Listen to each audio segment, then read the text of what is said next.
¿Sabías que se puede trazar una línea directa entre el Caracazo y la migración de 7 millones de venezolanos regados por el mundo? No es exageración. El 27 de febrero de 1989 no fue solo un estallido social, fue el inicio de una fractura histórica. Una herida que nunca cerró, un punto de quiebre que partió la Venezuela democrática en dos y que décadas después nos empujó al exilio. Hoy, desde donde estemos, Madrid, Bogotá, Santiago, Buenos Aires o cualquier otro lugar del mundo, muchos de nosotros seguimos tratando de entender cómo pasamos de aquella Venezuela de la abundancia petrolera que en la superficie el mundo veía como un país de optimismo y de movilidad social a convertirnos en el país del hambre, la miseria, la violencia, la represión y la diáspora. Para responder a eso tenemos que mirar atrás, no solo al chavismo y a la figura de Chávez, sino a las circunstancias históricas que hicieron posible su ascenso. Tenemos que mirar al Caracazo, porque allí empezó la desconfianza, la rabia, la desconexión entre pueblo y poder. También comenzó el mito, la narrativa que el chavismo usaría años después para justificar todos sus atropellos. Hoy, en el inicio de este recorrido en el que nos hemos propuesto explicar cómo se construyó un totalitarismo en Venezuela, vamos a hablar de ese fatídico día que cambió todo, el 27 de febrero de 1989, de sus antecedentes, sus causas, los errores que lo produjeron, las muertes que trajo y lo que vino después, pero sobre todo de cómo esa explosión de rabia popular abonó el terreno para lo que hoy estamos viviendo. El Caracazo no está solo en el pasado, es historia viva y la violencia que hemos atravesado en el último año demuestran cómo los ciclos de descontento popular y violencia desde el poder se repiten, aunque hoy los represores sean los que se consideraban reprimidos en el pasado.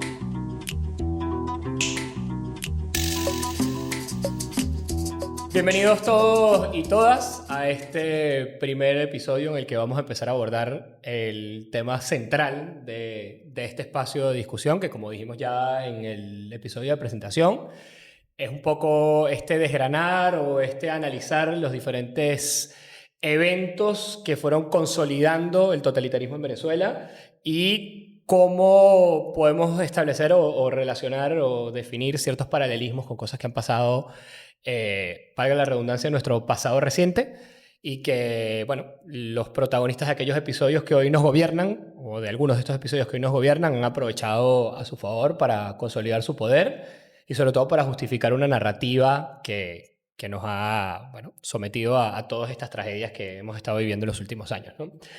Hoy, bueno, vamos a hablar del primero de ellos, que creo que tenemos acá un consenso entre todos y bueno, no solamente nosotros, tampoco es algo que sea una idea muy original, de que el Caracazo es justamente uno de esos episodios clave en nuestra historia política reciente que, bueno, digamos, ha sido utilizado por el chavismo como un mito fundacional o como la justificación clave de su existencia y de todas las cosas que han hecho para instaurar, bueno, este sistema opresivo que hoy en día vivimos en Venezuela, ¿no? Y creo que para hablar del Caracazo hay que empezar un poco haciendo una contextualización quizás histórica del momento en el que esto sucedió, explicando también qué es el Caracazo y por qué lo llamamos de esta forma. Pero yo no quisiera que hoy la discusión la centremos demasiado como en los hechos del Caracazo o en la descripción del Caracazo como evento, porque creo que de eso hay muchísimo material. Digamos, hay investigaciones, hay papers científicos, hay documentales, hay todo tipo de material. De hecho, el chavismo se ha encargado también de hacer muchas cosas acerca de esto, sino de centrarnos en su significación histórica y sobre todo en la vinculación de este evento directamente con lo que está pasando hoy en día en el país, ¿no? Yo comenzaría, y si quieres ahorita, Rodrigo, complementas con lo que quieras agregar. Bueno, explicándolo a la gente que nos escucha, quizás a la gente más joven que a lo mejor no está tan enterada o ha escuchado alguna vez del Caracazo, pero nunca ha entendido realmente de qué se habla cuando hablamos de esto, y sobre todo a la gente fuera de Venezuela que pueda estar viendo o escuchando este espacio. Cuando nos referimos al Caracazo, estamos hablando de una fecha muy específica, una fecha que yo creo que es muy triste para los venezolanos, que fue el 27 de febrero de 1989. Para nosotros, varios de los que estamos acá, que somos verdaderos hijos del 89, porque somos, por lo menos en mi caso, nacidos en el 89 o en fechas muy cercanas, es un evento que marca un antes y un después en la historia del país y a raíz de una serie de eventos sociales y de condiciones económicas, de una serie de medidas económicas tomadas por el gobierno, pues hubo el primer gran estallido social en el contexto democrático en Venezuela, bueno, que se tradujo en disturbios y en saqueos y en 4 o 5 días de descontrol en la ciudad de Caracas y en otras partes del país, pero sobre todo en Caracas, que fueron, bueno, aplacados y aplastados a sangre y fuego por el gobierno nacional, hay que decirlo. O sea, fue una represión absoluta. Hay mucha discrepancia acerca del número total de muertos que hubo en ese escenario. Hay quienes hablan de miles. Evidentemente el gobierno siempre dio una cifra menor, pero bueno, al día de hoy sigue habiendo gran incógnita acerca de qué tan grave fue en este sentido. Fue muy grave, pero bueno, la verdad quizás estará en algún punto medio entre esos dos límites, ¿no? Importante hablar un poco de qué estaba pasando en el mundo en el año 89, ¿no? Porque esas medidas que tomó el gobierno nacional no son unas medidas tomadas en el vacío, responden a una lógica en la cual se estaba dando un declive profundo del bloque soviético. Estábamos a meses de la caída del muro de Berlín, o sea, esto fue en febrero del 89, el muro de Berlín cayó en noviembre del 89. Entonces, bueno, si quieres, Rodrigo, podemos comentar un poco sobre esto y sobre este contexto inicial del que partió todo este evento tan lamentable, ¿no? Sí, pero lo primero que tenemos que hacer es que tenemos que presentarnos porque no nos hemos presentado. Es Entonces, correcto. bueno. Correcto. Bueno, aprovecha. Bueno, Daniel, hoy con nosotros Daniel Cardoso está haciendo la sustitución a Karina. Karina, te queremos. Por ahí. Que no está de fiesta. Daniel es abogado, estudió Derecho. Luquen, ¿cómo te presento? Salsero frustrado. Salsero frustrado siempre. Siempre. Sí. Ok. Y doble de Adam Sandler también. Ya está ahí el chiste de Adam Sandler, podemos cambiar. Luis Ramiro, politólogo. Y yo, Rodrigo Gil, según aquí. El filósofo de cabecera. El filósofo de cabecera. A ver, un poco de contexto de lo que está sucediendo. Existe una ideología que está dominando el mundo, que es el neoliberalismo. A nivel económico, básicamente todas las estructuras de poder del mundo están basándose todo en esta idea. Bueno, las democracias occidentales. Bueno, ok, sí, las democracias occidentales, aunque todavía está la Unión Soviética, pero en definitiva están migrando mucho hacia allá. Hay unos personajes muy importantes a nivel mundial que están tomando la batuta. Reagan, Margaret Thatcher, o sea, son personas muy influyentes y que hacen que este tipo de idea se propague más, o sea, que tenga mucho más atractivo. Que además también pasa mucho que, y me voy a ir un poco para atrás, cuando llega Acción Democrática al poder, en el 58, la teoría de moda o de vanguardia era la industrialización por sustitución de importaciones. Que además era la vanguardia en la CEPAL. O sea, la CEPAL era la que estaba más bien promoviendo ese tipo de ideología. 20 años después, entonces empiezan a verse agotamiento de este sistema, etcétera, y empiezan a surgir nuevas ideas. Válido, totalmente válido, y es este neoliberalismo que muchos de los países empezaron a adoptar. Esto es más o menos como el contexto global. Hay un tema clave adicional ahí que es bueno, la aparición con fuerza en la escena internacional o el cobro de fuerza cada vez mayor de una institución como el Fondo Monetario Internacional. Correcto. Esto es algo que el chavismo se ha encargado de recalcar y recalcar y recalcar. Y bueno, lo recalca con razón porque es la verdad. O sea, en cierta medida el Fondo Monetario Internacional, muy apoyado desde los Estados Unidos, comienza a convertirse, digamos, en la entidad financiera global más importante de la cual dependen muchos países para tener fondos de inversión, para poder tener programas de desarrollo propios, y empieza a ser utilizado por ejemplo, Estados Unidos para imponer una agenda política y económica alineada con sus intereses particularmente. En ese contexto sucede lo que llamamos el consenso de Washington. Este consenso de Washington justamente busca imponer ese neoliberalismo y esas políticas neoliberales en muchos países en vías de desarrollo, no solamente en la América Latina, sino en otras partes del mundo, sobre todo en aquellas zonas donde estábamos bajo influencia de los Estados Unidos. Y en un momento clave de refinanciamiento de la deuda venezolana, en un momento clave de, digamos, necesidades económicas por parte del gobierno y requerimientos de mayor apoyo por parte del Fondo Monetario Internacional, se le plantea al gobierno venezolano la necesidad de adoptar justamente ese programa de liberalización económica, de liberalización de precios, de aumento de precios de transporte, es decir, en términos generales, de una reducción muy significativa. Evidentemente, esto se puede explicar en términos técnicos mucho más profundos, pero en términos generales, una reducción muy significativa de la huella del Estado en la economía y en su participación. Es que claro, esto como comentaba Rodrigo, de alguna manera viene por un poco el desencanto ante lo que fue una gran crisis del sistema capitalista, del estado de bienestar, ¿no? Unos años antes, a finales de los 70, principios de los 80, que de alguna manera llevó a que voces conservadoras, en este caso como Margaret Thatcher y Ronald Reagan, pues cobraran mucha más fuerza. Entonces,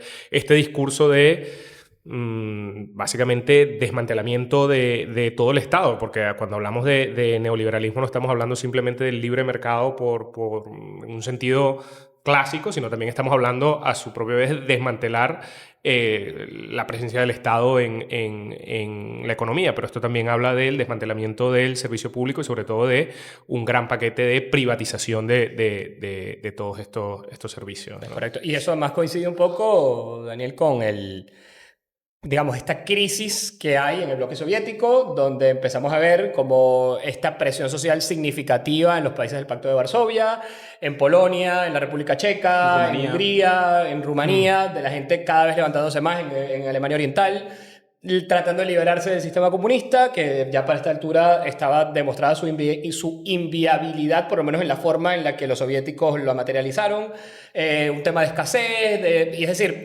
ese contraste estaba demasiado claro entre, bueno, vale, en los países capitalistas que han adoptado el capitalismo en sus formas más extremas, están viviendo una gran bonanza y hay una abundancia absoluta de todo, mientras que en el bloque comunista, pues la gente está muriéndose de hambre haciendo cola para comprar pan, ¿no? Entonces, eso influye en esta facilidad para la adopción de este discurso y de todo lo que está sucediendo. Sí, la carencia de una alternativa al modelo neoliberal, porque la alternativa que ya se había llevado a cabo había fracasado, estaba a punto de fracasar y colapsar, conllevó al refuerzo de la idea más extrema de una derecha social cristiana que aceptaba cierto nivel de estado de bienestar a nivel europeo hacia una parte más neoliberal extrema. Y yo quería comentar algo también, lo que dijiste antes, sobre en qué contexto los países en vías de desarrollo, como lo quieran llamar, como Venezuela, acuden a financiarse ante el Fondo Monetario Internacional. O sea, Venezuela estaba en un contexto en el que los precios del petróleo habían caído, tenía una estructura del Estado precarizada en cuanto a la firmeza institucional para sostener el caudal. O sea, tenía dos temas. Uno, el caudal de ingresos petroleros eran administrados de forma pírrica, y por otro lado, cuando se endeuda, ese mismo caudal de dinero que entra, la estructura del Estado sigue siendo la misma y no tiene cómo canalizar esa inversión. Por tanto, quedamos igual, quedamos peor que ante la crisis petrolera y además un tejido social sin conciencia productiva, porque todo venía regulado o se balanceaba gracias a los ingresos petroleros. La conciencia incluso de contribuyente no existía en los años 70 y 80. Ni existe. Creo que todavía hoy en día sí. Es lo que más le cuesta a los venezolanos que emigran entender lo que son los impuestos. Pero se puede entender porque, claro, con todo este aparataje estatal que se creó con Lucinchi, con Herrera Camping, de tratar de contener todo lo que estaba comentando Dani, apareció pues el típico problema endógeno de Latinoamérica, que es la corrupción, ¿no? Entonces, obviamente, un contribuyente, creo yo, está dispuesto a pagar sus impuestos si ve alguna retribución a cambio, pero si estamos pagando impuestos y todo está yendo al bolsillo del burócrata de turno o el político de turno, pues aquí empiezan los problemas gordos. Porque tampoco había incentivos para ser fiscalmente responsables. Hay varias cosas y digamos, ese es como el contexto general de lo que venía pasando. Venezuela pasó de ser un país que a partir de los años 50 tuvo un crecimiento económico muy acelerado, se desarrolló una industria petrolera propia, se nacionalizó el sector, hubo una gran bonanza en cierto momento y una inversión pública enorme, a una crisis a principios de los años 80 que generó una devaluación clave del bolívar. A partir de ahí se quiebra como esa dinámica de prosperidad económica y se quiebra esta ilusión que se había establecido a partir del advenimiento de la democracia, de que había posibilidades de movilidad social y de prosperidad para todos y demás. Los sectores más precarizados empiezan a quedar marginados, empiezan a crecer los cinturones de pobreza, etcétera, etcétera, y todo hace mella o todo explota en el momento en el cual el gobierno venezolano, en este caso el segundo gobierno de Carlos Andrés Pérez, que pretendió en esta segunda oportunidad hacer todo lo contrario de lo que había hecho en la primera. Claro, fue protagonista de todo lo que estaba comentando, el proceso de nacionalización y todo esto. Se contradijo de manera absolutamente radical, pues adopta justamente este programa económico que el Fondo Monetario Internacional impone, que a la vez es el programa económico que el gobierno de Estados Unidos impone como principal aliado venezolano, y establece una serie de medidas. Entre esa serie de medidas, de esto se ha hablado 1.000.000 de veces, pero bueno, hay un incremento, sobre todo la más clave de todas, o la que aparentemente es el detonante global de esto, es el incremento del precio de la gasolina, ¿vale? Se da un incremento del precio de la gasolina que tenía mucho tiempo regulado por el gobierno nacional. Se magnifica el mensaje de que este incremento del precio de la gasolina va a tener de manera inmediata un impacto en el precio del transporte público venezolano, que aprovecho de comentar que es un transporte público no público, porque Sí, no existe. la gente se mueve en autobuses que son regulados por el gobierno, pero realmente son privados. Pero también se decretó un aumento del pasaje urbano, creo. Además, en ese momento. además, Sí. además. Pero claro, es porque está relacionado con el tema del incremento de los precios de combustible y demás. Liberalización de ciertos precios, etcétera, etcétera. Y de manera completamente inesperada, porque además el Carlos Andrés Pérez acababa de ganar las elecciones unos meses antes, bueno, lo que empieza como un rumor y lo que empieza como una especie de murmullo de descontento que empieza en Guarenas, es la teoría más aceptada, que empieza en la zona de Guarenas-Guatire, con ciertos focos de protesta por el aumento del precio del transporte. Que tumbaron una señora, ¿no? Correcto. Se iba montando en el autobús y la tumbaron. Bueno, es que eso lo contaron muchísimo. Yo no sé si es verdad o no. Sí, tal cual. Bueno, pero ¿Sí esto o no? se convierte de un momento a otro en la chispa que enciende, bueno, la gasolina que estaba ya regada por todo el país. Okay. Y inmediatamente, de nuevo, para los que no lo sepan y quienes no lo hayan visto, pues busquen información. O sea, digo, porque hay gente joven que ha vivido toda su vida bajo el chavismo y a lo mejor ha escuchado sobre esto, pero no entiende la magnitud de lo que esto implica. O sea, estamos hablando de una ciudad entera en pie de guerra, acabando y como dicen en otros países, rompiendo todo, saqueando. Se magnifica muchísimo, además, porque el foco inicial de protestas sucede en Guarenas. Y no es sino hasta después que empiezas a ver imágenes televisivas donde en realidad se replica. Claro, también hay que entender el año 89, no había redes sociales, no había nada, no había cómo enterarse, sino todo era principalmente la televisión.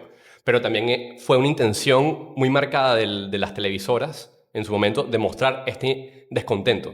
Y esto obviamente lo que causó fue o sea, que mucha más gente salió a la calle. Bueno, yo se lo compro hasta cierto punto, Bueno, perdón, un descontento que fue tan virulento porque había mucha contención en un sector de la sociedad, como tú decías, marginalizada, que no tenía válvulas de escape y no se sentía parte del diálogo social. Correcto. O sea, unas medidas como estas en un espacio social en que haya diálogo y válvulas de escape no se hubiese producido con esta virulencia. Total. Y si vamos un poquito más atrás también es este sector marginalizado.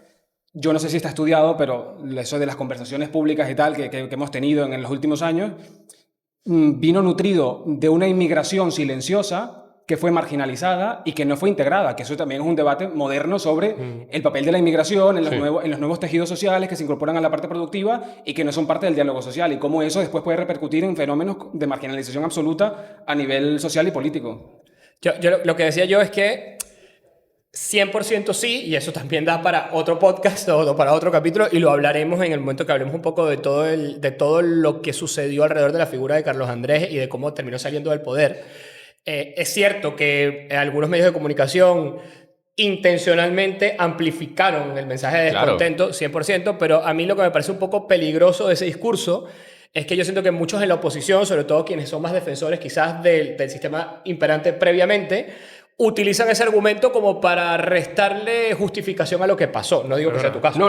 Entonces, pero digo, es importante hacer esa aclaratoria, porque hay mucha gente que dice, bueno, es que fue por los medios. No, mira, no fue por los medios. Si no hubiese habido un descontento real, la gente no se lanzó a la calle para empezar por ahí. Pero entonces, podemos jugar un papel muy duro en el tema de la crítica hacia los partidos políticos, porque era, bueno, sí, los partidos están desprestigiados por su propio accionar, pero los medios jugaron en una clave en la que, es decir, sustituimos, borramos del mapa los partidos políticos del sistema de partidos. ¿Cuál es la alternativa? O sea, el sistema de partidos es una porquería, estoy de acuerdo, pero es la porquería menos mala de la que conocemos. Es un mal necesario. Y creo que no fueron conscientes del daño que estaban haciendo a la institucionalidad atacando los partidos. Claro. A lo que voy es que hay quien utiliza ese argumento como la única razón por la que esto sucedió, y no lo es, claramente. Entonces, para volver un poco al hilo de lo que estábamos comentando, un segundo nada más, porque no hemos pasado ni siquiera de lo que sucedió. Hagamos un pequeño resumen, porque en realidad, como dije al principio, lo que me interesa es que hablemos sobre la significación que esto tuvo históricamente y su relación con lo que está pasando hoy en día. Bueno, hubo un estallido social, tal como acabamos de decir, saqueos en toda la ciudad, el gobierno perdió de forma absoluta el control de la situación por varias horas y incluso por más de un día, y cuando finalmente el gobierno reaccionó, la forma de reaccionar fue pues la peor posible, ¿no? Declararon el estado de excepción, lanzaron al ejército a la calle, y el ejército a la calle salió a reprimir y a disparar y a matar. Entonces, ¿qué pasó? Bueno, como les digo, hay mucho debate y mucha discusión acerca de esto. Hay organizaciones de derechos humanos que hablan de miles. El propio gobierno habló de cientos. En cualquier caso, es una tragedia brutal hablar de cientos de personas fallecidas. que han sido asesinadas por las fuerzas de seguridad del Estado en meses y además también en enfrentamientos entre ellos y todas las locuras que pasaron alrededor de los saqueos. Pero se produce un quiebre, ¿vale? Se produce un quiebre fundamental que es, bueno, se disuelve completamente esta imagen de que los gobiernos democráticos o que la democracia venezolana está sustentada en un profundo sentimiento popular, cosa que sí que había logrado mantener Acción Democrática, incluso COPEI durante años a partir del derrocamiento de la dictadura, y se crea un cisma absoluto en nuestra sociedad. Entre los que estaban a favor de lo que estaba pasando y los que estaban en contra, entre los marginalizados y la clase media, entre los que habían quedado siempre fuera de los círculos de poder, incluso desde la derecha, y los partidos gobernantes, también entre la ultraizquierda, que históricamente había estado fuera digamos, llamémoslo, de la rosca política, y que vieron quizás en esto una oportunidad de ingresar nuevamente al discurso. Y en todo ese contexto se empieza a gestar lo que nosotros ya venía trabajándose dentro de los cuarteles, pero se empieza a gestar un movimiento profundamente militar de partida, que es el chavismo, ¿no? Entonces, si quieres, Luis, hablamos un poco de esto, ¿no? O sea, de la figura de Chávez en su momento.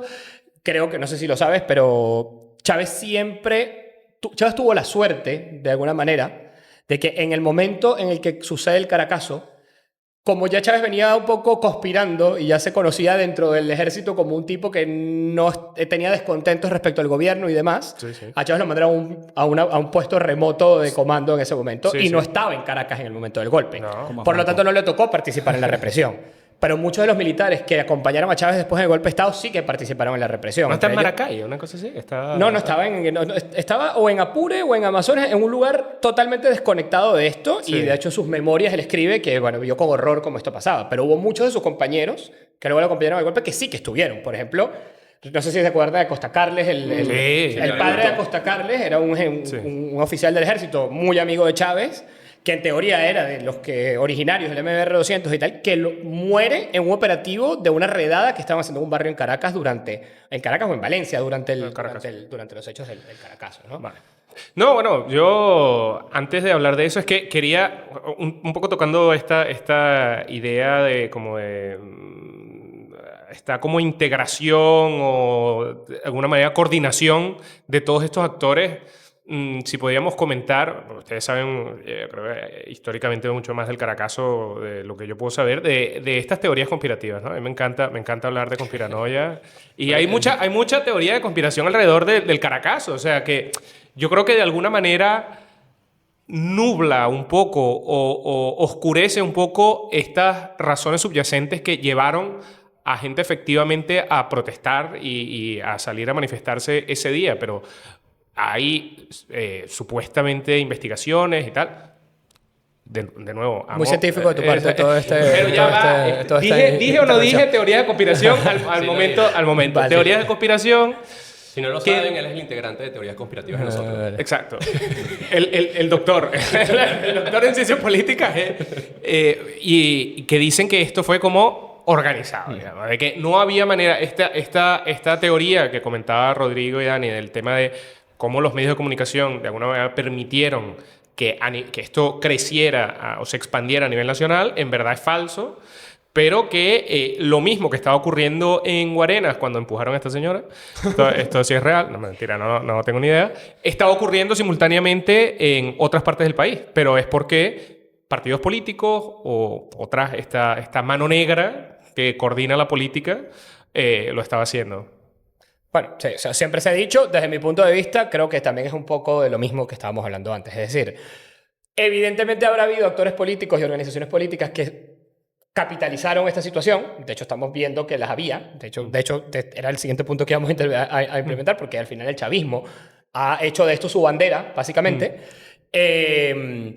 Pero yo particularmente no compro demasiado la teoría conspirativa porque entiendo que un evento de la magnitud que tuvo el Caracazo implicaría un nivel de coordinación y de organización tan gigante que básicamente tendría que haber acabado con el gobierno el mismo día. Y no lograron acabar con el gobierno el mismo día, ¿no? Tendría que venir incluso de, no sé, de la maquinaria de acción democrática del momento, algo así. O sea, claramente hubo quien asusó el descontento. De esto sí que no hay ninguna duda, ¿no? Pero bueno, más allá de la especulación, lo que sí es real, absolutamente sabido, y porque lo reconocen ellos mismos, es que a partir del momento en que esto sucede, el chavismo toma la decisión, o lo que era en ese momento ni siquiera el chavismo, era esto que llaman el movimiento bolivariano revolucionario 200, que ya existía dentro de los cuarteles, que tenía años reuniéndose, que tenía años ideologizándose, que estaba relacionado con Douglas Bravo, etcétera, que ya esto lo hablaremos con más profundidad. Incluso tenemos la intención de tratar de integrar a este diálogo, a este debate, a personas que estuvieron involucradas en esta dinámica. Pero bueno, en entrevistas el propio Chávez hablaba de haber visto el Caracazo como el último clavo en el ataúd del sistema democrático imperante, y a partir de este momento ellos deciden que van a conspirar abiertamente contra el gobierno. Y empieza un periodo de conspiración, de confabulación entre sectores civiles que, como te digo, habían quedado fuera del sistema bipartidista, tanto desde la izquierda como desde la derecha venezolana, con los militares. De nuevo, los militares siempre en Venezuela pretendiendo adueñarse o ser los únicos posibles solucionadores de la situación. Y bueno, estas organizaciones de izquierda, la Liga Socialista, el MIR, Bandera Roja, etcétera, que en algún momento acompañaron a estos sectores, incluso parte del MAS y demás, el Partido Comunista, pues bueno, compraron la narrativa y convirtieron el Caracazo como en la justificación para acabar con el sistema existente a cualquier costo. Ya vemos un poco las consecuencias que ha traído a cualquier costo, ¿no? Sí. Ojo, que a nivel ideológico les permitió también monopolizar la izquierda venezolana, porque con las medidas neoliberales Acción Democrática se había arrimado hacia centro a la derecha. Absolutamente. Sí, claro. Pero no te creas, porque recuerdo que Rafael Caldera, que había desaparecido de la política, incluso él después hace el chiripero y todo esto, como era senador vitalicio por ser presidente, él hace un discurso entre los... Pero eso fue en el golpe. Eso fue después del 4 de febrero.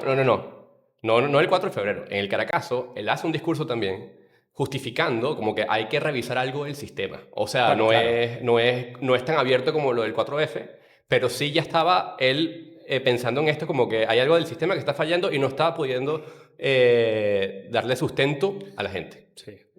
Yo creo que aquí está... Y un poco, o sea, que la derecha también, o sea, en cierta forma. Conectando un poco con lo que estabas comentando de Chávez y cómo vio esto y como movimiento catalizador. Yo creo que, digamos, y ya luego de 25 años viviendo el chavismo, y podemos fácilmente afirmar de que la democracia en Venezuela ha sido profundamente excepcional. O sea, fueron 40 años, o si podemos hablar de los años 90 como una democracia entre golpes de Estado y coaliciones fracasadas, etcétera, etcétera. Pero los años anteriores fueron profundamente excepcionales, y yo creo que ese espíritu latente, sobre todo por parte de los militares, estaba presente y quería volver a salir. O sea, siempre son los que han llevado, ¿no?, el liderazgo de la República previo al año 58, y esa necesidad de orden ante un estallido social de esta manera fue la perfecta excusa para que se coordinaran ante un personaje que además ideológicamente conectaba con básicamente todos los agravios que estaba ocurriendo en el país en ese momento. Creo que faltó mucha lealtad democrática también, por todos los sectores, no solamente los medios de comunicación, porque el Estado tuvo mecanismos o intenciones de reformas. Existió la COPRE, creo que se llamaba, la Comisión de Reforma del Estado. Carlos Andrés, creo que a finales de los 90 también... ¿cómo se llama? Mandó a hacer las elecciones de los gobernadores. Fue el mismo año, fue el año 89. Concentración la y primera descentralización. elección democrática de gobernadores. Eran esfuerzos hacia una optimización del modelo democrático, porque pero faltó lealtad de muchos sectores, partiendo por estos excluidos. Pero es falta de experiencia democrática. Claro, pero también es un evento que rompe cualquier posibilidad de lealtad, porque por eso es que hablamos de un evento tan traumático, porque cualquier posibilidad de lealtad o de oposición, digamos, razonable que podía haber existido antes del 89, en el momento en que tú sitúas al gobierno o hay una interpretación de una parte de la población de que el gobierno está asesinando a la gente que sale a protestar, pues se quiebra la convivencia, que es exactamente lo que pasó. Entonces, ¿Qué pasa con el chavismo? Y esto es lo interesante. Y hablamos del chavismo de la semilla del chavismo, porque en este momento el chavismo no existe, ¿no? No hay un partido coordinado, no. Hay un movimiento militar que está en los cuarteles. Chávez no es tampoco la figura más prominente. En aquel momento no lo es, de hecho. Están en los cuarteles, están escuchando esto que está pasando, empieza a haber descontento en los cuarteles porque evidentemente, como lo habrá hoy en día igual, tiene que haber militares que ven que esto está sucediendo y que están matando a la gente o que está pasando cualquiera de estas cosas y ellos no se sienten identificados, no se sienten de acuerdo. Este grupo particularmente, como le decía antes, venía ideologizándose, venía trabajando en un programa político propio, un programa político eminentemente militarista y nacionalista y que en nada tenía que ver con el socialismo y en nada tenía que ver con el marxismo y nada tenía que ver con la izquierda bien entendida, digamos, porque además el bolivarianismo y el marxismo, ojo, ya de eso podemos hablar también en otro momento. Y ven en este hecho la justificación para actuar. Ven en este hecho la justificación para actuar y empieza todo este proceso de conspiración que termina con el intento de golpe del 4 de febrero y luego el intento de golpe del 27 de noviembre. Y de ahí una línea directa a el famoso mensaje del por ahora, este momento de estrellato televisivo de Chávez cuando se rinden, básicamente. Esto es lo más irónico, es que su momento de rendición, en su fracaso como golpista, lo convierte en este ícono mediático y a partir de ahí en la figura de referencia a la que todos estos factores que veían una oportunidad para salir del sistema imperante, pues bueno, vamos a aglutinarnos alrededor de esta persona. Y ahí hay 3 puntos clave que yo creo que es importante tomar en cuenta. Número 1, aparece la figura de un líder carismático que gran parte de la población compra como posible alternativa ante el hastío y demás, porque esta persona no había demostrado de ninguna manera ninguna capacidad para de verdad ser una alternativa política, más allá de la fuerza, y de la fuerza bruta y de las armas. Por otro lado, el levantamiento por primera vez del 27 de febrero como bandera, porque en los propios discursos que hace el MBR 200 y en su propia justificación, hablan del 27 de febrero y del Caracazo como la raíz fundamental del descontento y la justificación para hacer cualquier cosa para salir del gobierno de Carlos Andrés. Y por otro lado, una cosa muy importante que a veces subestimamos, que es el entendimiento que tiene este movimiento originario, que luego se convierte en el chavismo, del contexto geopolítico en el que se está moviendo. Y deciden presentar como mensaje central, y luego después además en su campaña, que ellos son la alternativa al neoliberalismo. O sea, cuando se crea, mucha gente ha escuchado aquí hablar del ALBA, que fue un intento fallido de integración de los países de Sudamérica y demás. Pero el ALBA, como idea originaria, viene de mucho más atrás, viene de finales de los años 80 y de principios de los 90, la alternativa bolivariana para las Américas, ¿sí? Pero como modelo contrapuesto de un socialismo democrático, supuestamente, en este caso todavía ni siquiera tenía una forma ideológica muy clara respecto al neoliberalismo. Y eso también es lo que hace que el chavismo sea tan comprado internacionalmente. Comprado en Argentina, comprado en Chile, comprado en Colombia, comprado en Brasil, comprado hasta en Palestina, comprado el chavismo, ¿no? En Europa fue importante también. Sí, o sea, pero tienes razón. Yo creo que el matiz importante aquí es que esto, o sea, toda esta narrativa frente al neoliberalismo creo que va a llegar un poco después. Yo creo que el discurso populista, vamos, claro, o sea, típico de Chantal Mouffe y Laclau directo es vamos en contra de este sistema corrupto que nos ha empobrecido absolutamente todos y vamos a destruir todo lo que hay y construir sobre algo nuero que llamaron, socialismo del siglo XXI, que llegó después, exacto, todo esto. Es que eso es interesante, porque el socialismo del siglo XXI llega... Primero llega el siglo XXI. Exacto. Y segundo, o sea, estamos hablando de que Chávez no habla jamás de socialismo. No. O sea, esto es interesante comentarlo para la gente fuera, porque la gente dentro del país quizás lo tiene más claro, pero el chavismo no habla de socialismo ni se posiciona ideológicamente de manera abierta a la izquierda hasta el año 2006-2007. Con la fundación del PSUV. Claro, con la fundación del PSUV. Claro, pero yo digo que mucho más que Fidel, porque lo de Fidel fue mucho más inmediato. Estamos hablando de que el chavismo gobernó Venezuela casi una década sin posicionarse ideológicamente. Siempre vendiéndose como un movimiento más nacionalista que de izquierda. Por eso es que a nosotros nos resulta tan absurdo que haya un montón de gente fuera de Venezuela que compra que el chavismo es realmente una nueva manifestación de la izquierda latinoamericana, que luego se convirtió en ello o asumió ese disfraz para las cosas que ha hecho. Claro. Y asumió en efecto políticas que podrían clasificarse como políticas populistas de izquierda hasta cierto punto algunas de ellas, ¿no? Porque nunca perdió ese componente militar y machistoide que lo caracterizaba desde el principio. Entonces, claro, a mí me parece que es muy interesante comentar sobre cómo esta gente que inicialmente se vende como, de nuevo, la redentora de las clases más desposeídas, de los pobres, de los asesinados por la democracia representativa, que es el demonio desde que el chavismo llega al poder, porque pasamos a la supuesta democracia participativa, pues cómo evoluciona a convertirse en lo que es hoy en día, que es el sistema más opresor prácticamente que el país ha vivido en su historia, ¿no? Yo quisiera que habláramos un poco de los paralelismos, que igual eso también, cuando hagamos el episodio sobre el 29 de julio, lo profundizaremos más. Pero es interesante que veamos esta línea directa o todas las similitudes que existen entre lo que pasó en el Caracazo, este estallido social, y lo que pasó el 29 de julio el año pasado en Venezuela, ¿no? Y cómo nosotros lo hemos entendido como la quema de su propia bandera. ¿Sí? O sea, nuestra bandera es, la palabra del pueblo es la verdad, y no solamente la palabra del pueblo electoral, sino la palabra del pueblo manifestándose en la calle, ejerciendo la democracia directa, ¿no? O sea, los queremos fuera. Por eso es democracia participativa. Claro, por eso. O sea, la mayor expresión de democracia participativa es la participación de la gente de manera directa en la manifestación, pues. Exacto, la manifestación de calle, la manifestación asamblearia de calle. Sí. Y la respuesta, enfrentados por primera vez, eso yo creo que acierta mucho a Rafael Uzcategui en el documental, en el de Macedonia con Amor, que de nuevo le hacemos propaganda cada vez que tenemos posibilidad en el documental. Lo pueden ver aquí en este enlace aquí de YouTube, que publicamos en enero. Pues bueno, una de las personas clave de esto es Rafael Uzcategui, que fue en su momento uno de los directores de Provea, que a su vez, al igual que COFAVIC, son organizaciones de derechos humanos que surgen en Venezuela y se fortalecen mucho a raíz de la lucha por la justicia, a raíz de lo que pasó en el Caracazo. El máximo miedo del chavismo históricamente fue enfrentarse a una situación como la que se enfrentó Carlos Andrés. Es decir, ¿qué pasa cuando llega un punto en el cual el pueblo, la sociedad, está tan hastiada que se lanza empoblada contra nosotros? ¿Y cómo vamos a reaccionar ante eso?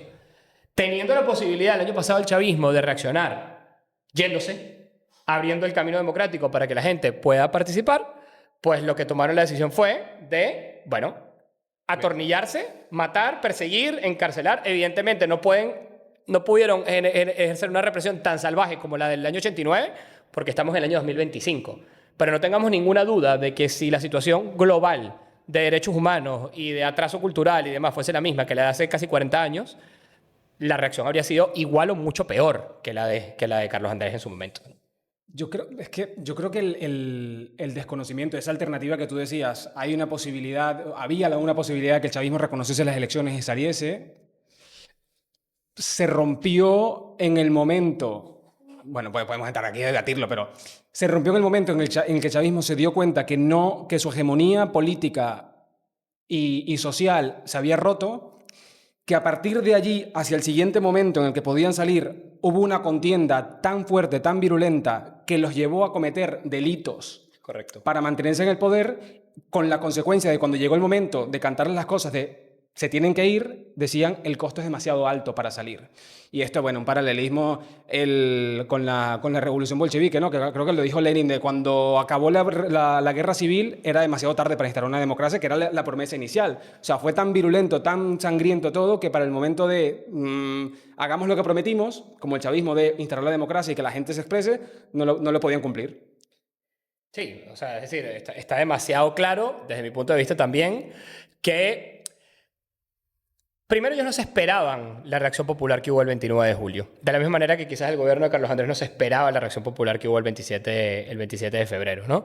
No se esperaban que la gente iba a salir a manifestarse de la manera en que se manifestó, que iba a reclamar este fraude electoral de la manera en que lo reclamó, y qué sectores demográficos y qué sectores sociales iban a ser los que se iban a manifestar, porque básicamente fue aquellos que pertenecían a su base electoral histórica, ¿no?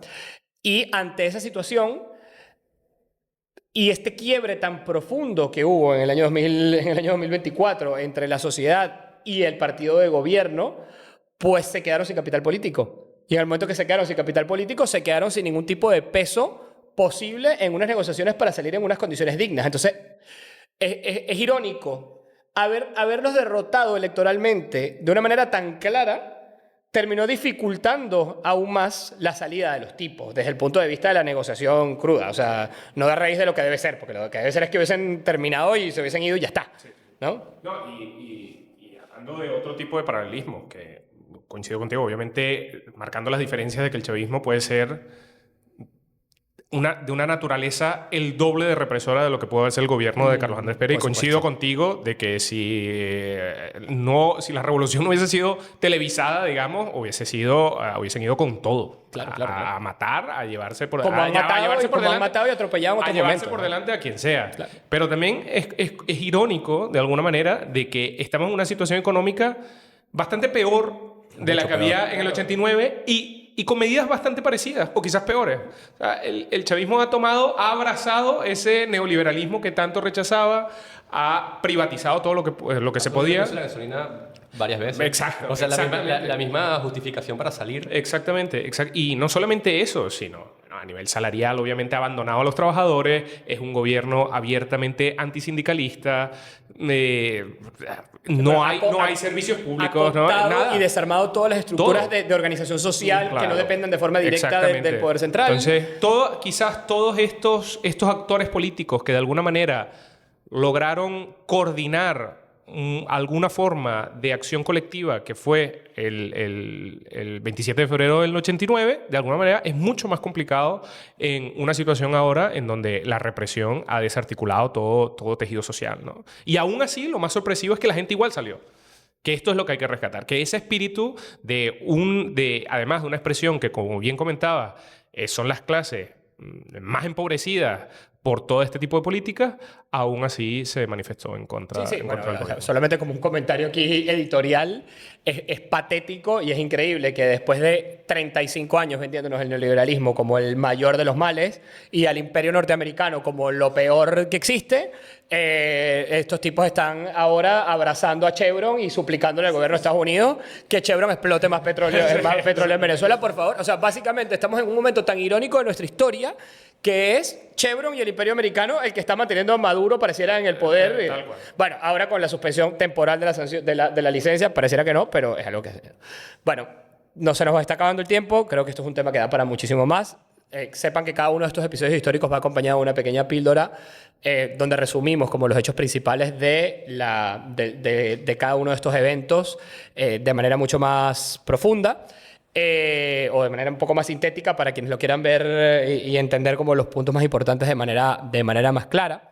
Yo quiero cerrar con la idea, o que cerremos con estas ideas, ahorita cada uno también puede aportar, de uno, quedarnos con la noción, y luego iremos viendo otros episodios, pero dejar aquí la historia con la noción de que el Caracazo es un antes y un después de nuestra historia, que fue uno de los hechos más violentos de nuestra historia política contemporánea, que fue la gran justificación histórica que el chavismo utilizó para afianzarse y para convertirse en un movimiento que canalizara el descontento popular, que además legitimó la narrativa de la oposición al neoliberalismo y por lo tanto presentarse ellos como movimiento no solo nacional, sino internacional y alternativa a este sistema neoliberal que se estaba imponiendo.